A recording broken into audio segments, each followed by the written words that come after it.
como les contaba, voy a bajar el volumen, esto está molestando.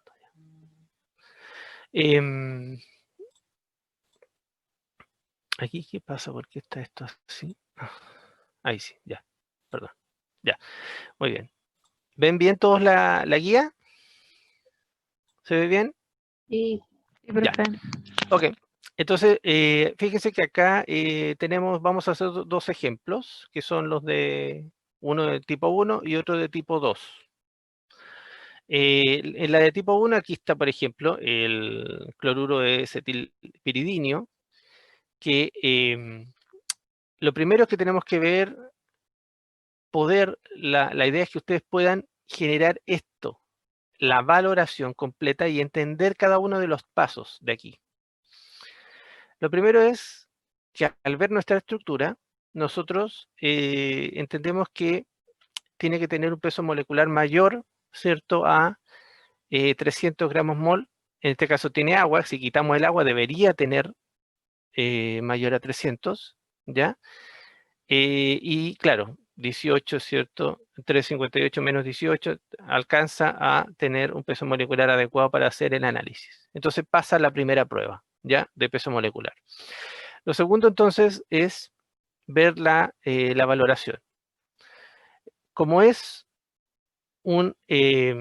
inmediatamente un amonio cuaternario, podríamos hacerlo por reacción de tipo 1 o de tipo 2. Ahora, si ustedes pudieran elegir entre la reacción de tipo 1 y la reacción de tipo 2, si pudieran hacer las dos, ¿cuál ustedes elegirían de preferencia para hacer un amonio cuaternario? Las reacciones de tipo 1, profe, ¿Por qué? porque no sé, las vimos más con amonio cuaternario. Fue lo primero que pensé. Ya, sí, sí, pero tiene un motivo de por qué, por el cual lo vieron más. ¿Por qué crees Más, tú que se relaciona? sería Ayúdame. más, ¿está preguntando químicamente o porque a mí lo que se me ocurre es que es mucho más fácil identificar por la coloración? Efectivamente. Muy bien, sí. Esa es la respuesta correcta. Claro, es mucho más fácil ver la decoloración de algo que está azul que la coloración anaranjada oro que tiene algo que ya está teñido visualmente, ¿ya? Entonces puedo tener errores de exceso en mi análisis producto de ese cambio de color que a veces a algunas personas le cuesta ver ese cambio de color, ¿ya? Muy buena respuesta, eso es. Entonces por eso se prefiere, ojo, se prefiere, no es que no se pueda hacer, se prefiere las reacciones de tipo 1 para amonios cuaternarios. Bien, como es amonio cuaternario inmediatamente decimos, ah, ya, tengo que ocupar azul de bromofenol en medio básico y el punto final va a ser entonces la decoloración. Pero ¿cómo lo escribo? Fíjense en la estructura. Esto háganse un esquema en la estructura. Lo primero, ¿cierto? Transferir. Aquí, no sé por qué me sale esto.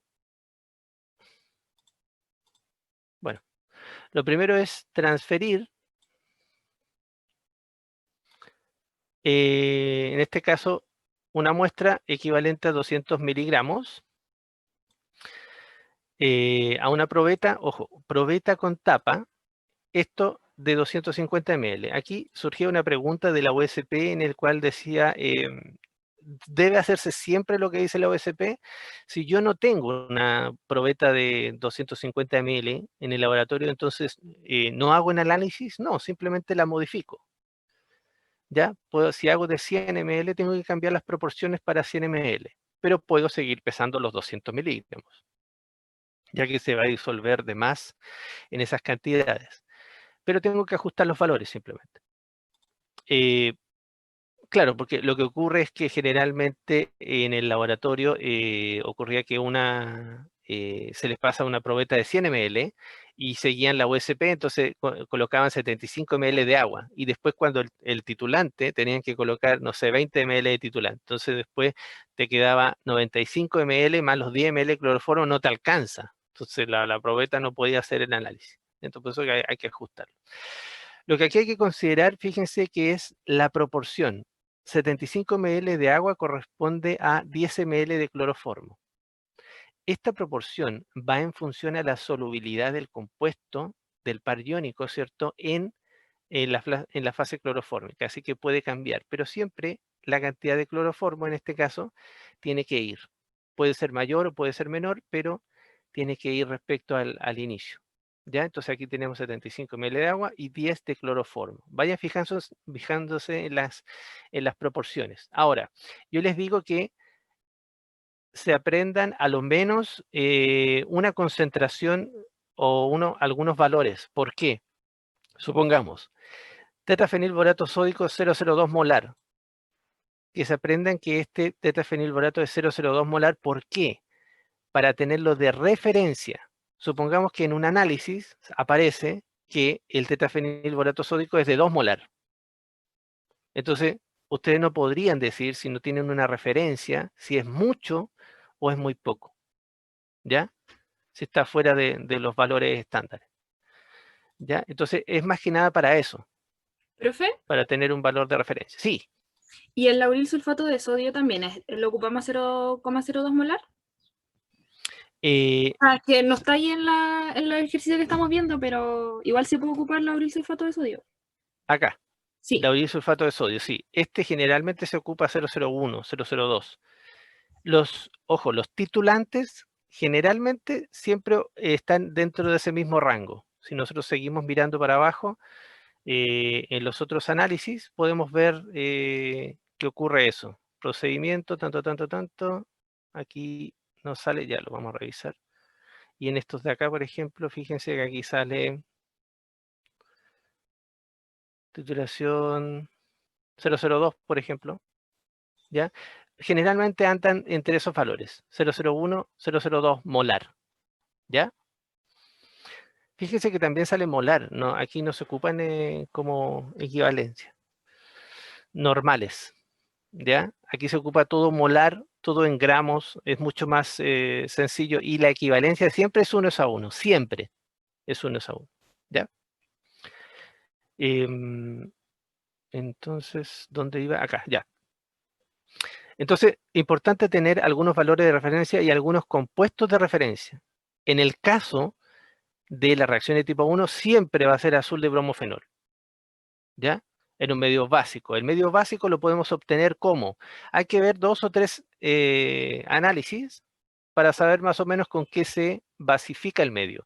En este caso lo ocupamos simplemente bicarbonato sódico para basificar ese medio. Ya, entonces partimos, ¿cierto? La proporción de agua con cloroformo, importante. Después agregamos el azul de bromofenol. Hasta este momento, hasta este punto, nosotros no tenemos medio básico.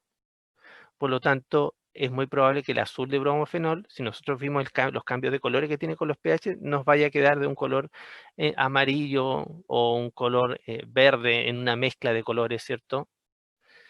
Y recién agregamos bicarbonato y ahí se nos regula el color del azul de bromofenol, ya que nosotros aquí recién establecemos el medio de la fase acuosa. Una vez que tenemos esto, hasta aquí, nosotros ya tenemos, ¿cierto?, nuestro analito, nuestras dos fases, el medio y nuestro colorante. Y aquí empezamos a titular. Entonces titulamos, ojo, y esto también les sugiero tenerlos como referencias, más o menos el laurisulfato de sodio, el tetafenilborato de sodio, ¿ya? Que son los analitos que se pueden ocupar y que generalmente ustedes van a ver que se interconvierten entre uno y otro. Es decir, se utilizan indistintamente entre uno y otro análisis. Funcionan bastante bien casi todos.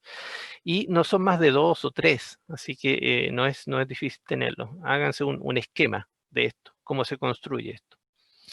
Y lo que yo les decía, esto es solución valorada, ¿cierto? 0,02 molar de este titulante. Bien, entonces empezamos a titular. Y como vimos, el titulante, ¿cierto? Que es de carga negativa, ¿cierto? Porque este sodio, este titulante de carga negativa, tenemos que agregarlo hasta la desaparición del color azul de la fase cloroforme. Y ahora entendemos por qué, ¿cierto? Porque empieza a capturar al analito y después, al capturar todo el analito, se va desplazando el colorante hacia la fase acuosa y al final va a quedar sin color. Esto no puede faltar en una valoración, ojo.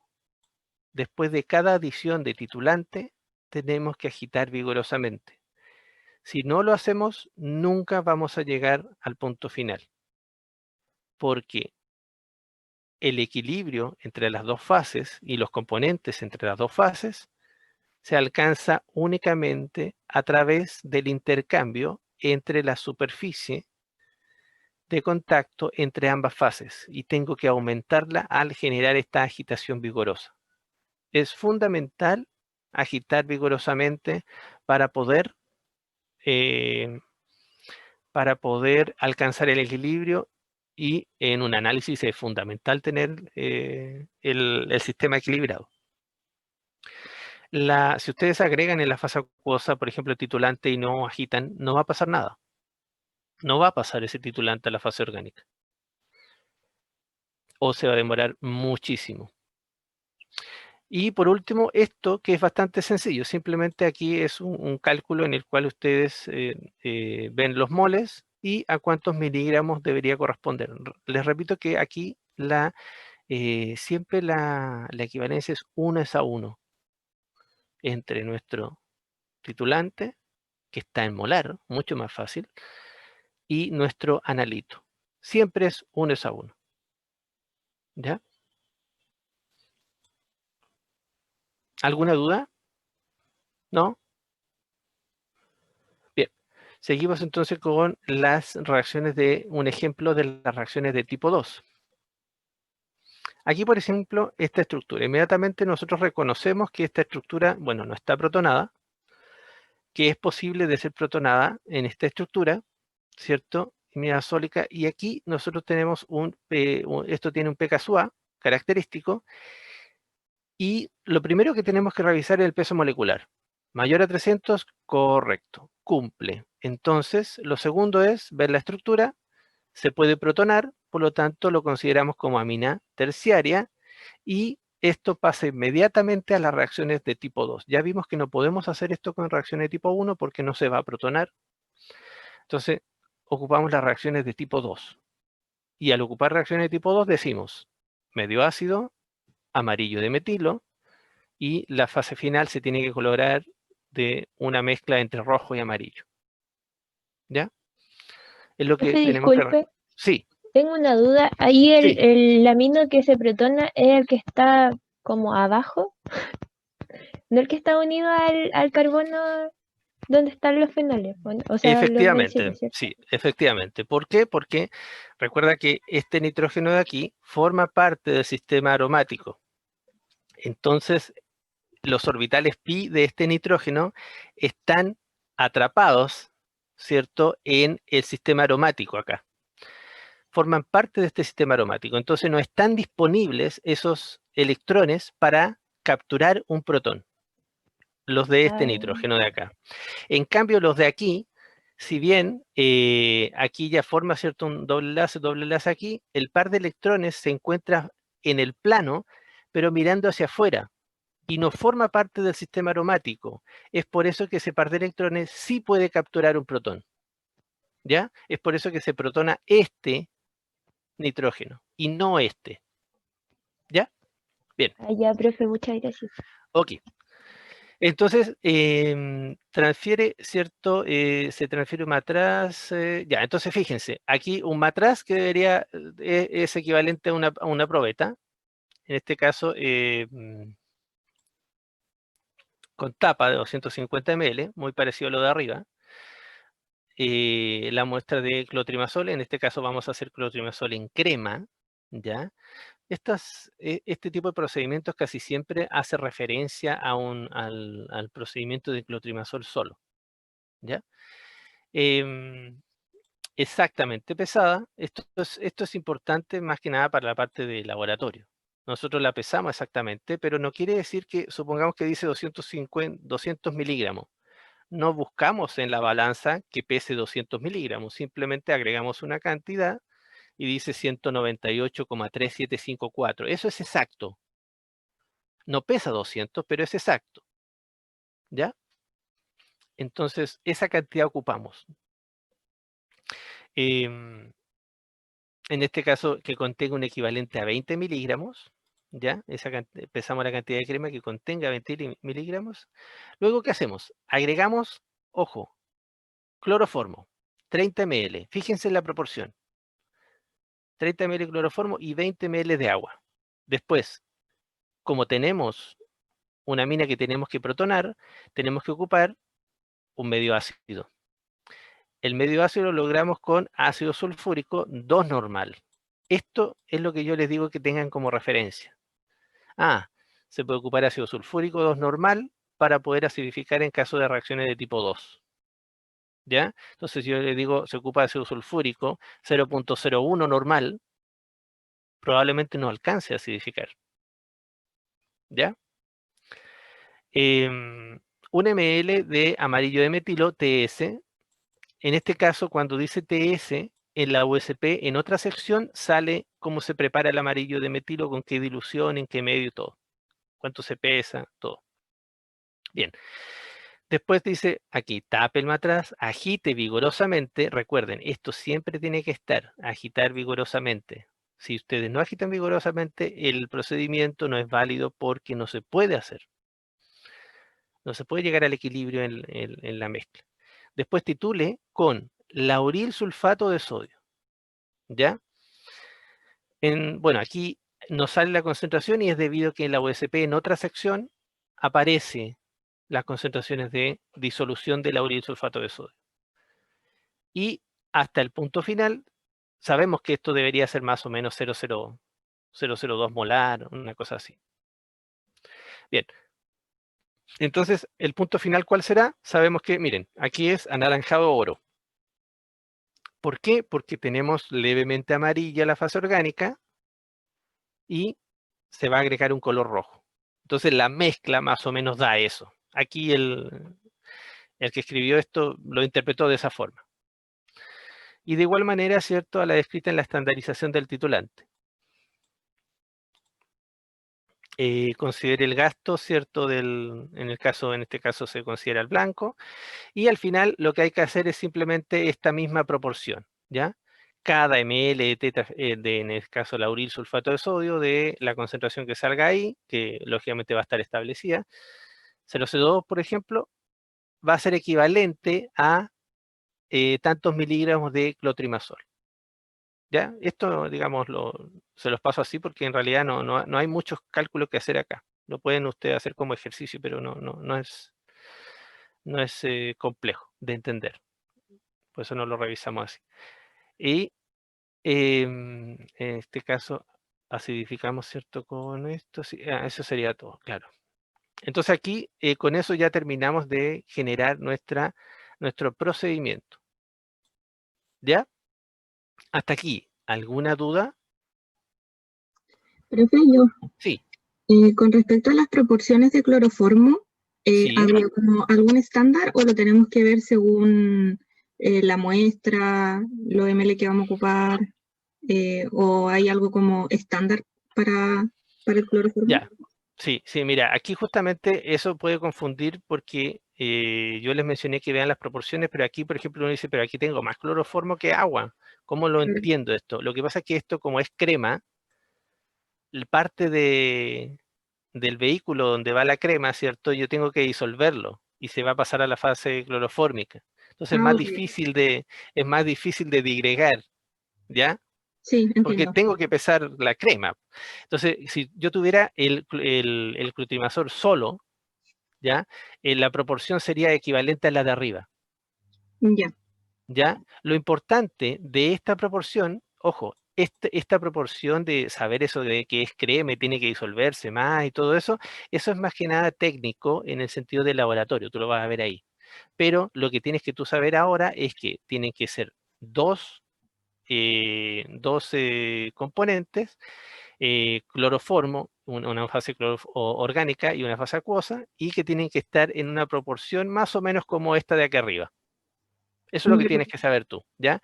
Que esta es más o menos la proporción cuando tienes tú el principio activo solito. Ya, gracias. ¿Ya? Ok. Aunque si colocas, claro, este valor no habría problema. O sea, no está malo, ¿ya? No está malo, porque aquí tú estás reconociendo que necesitas dos componentes, ¿cierto? Fase orgánica, fase acuosa, y en ciertas cantidades, ¿ya? Ahora que sea específico para cada esto, no es necesario saberse los valores específicos. Simplemente yo les recuerdo que tienen que tener un valor de referencia, un valor que a ustedes les permita comparar. Oye, sí, ese tiene más, este tiene menos, un valor de referencia, ¿ya? Eso es importante. Y los componentes de referencia también. Lo hacen con bicarbonato, lo hacen con hidróxido de sodio, o lo hacen con ácido sulfúrico, en este otro caso lo hacen con ácido clorhídrico, ¿ya? Tener esos valores de referencia y de, por ejemplo, titulantes, distintos titulantes. Hasta ahora, ¿alguna otra duda?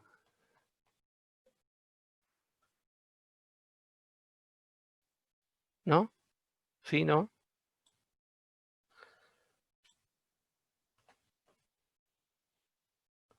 Profe, cuando habla de determinación blanco se refiere a como un estándar.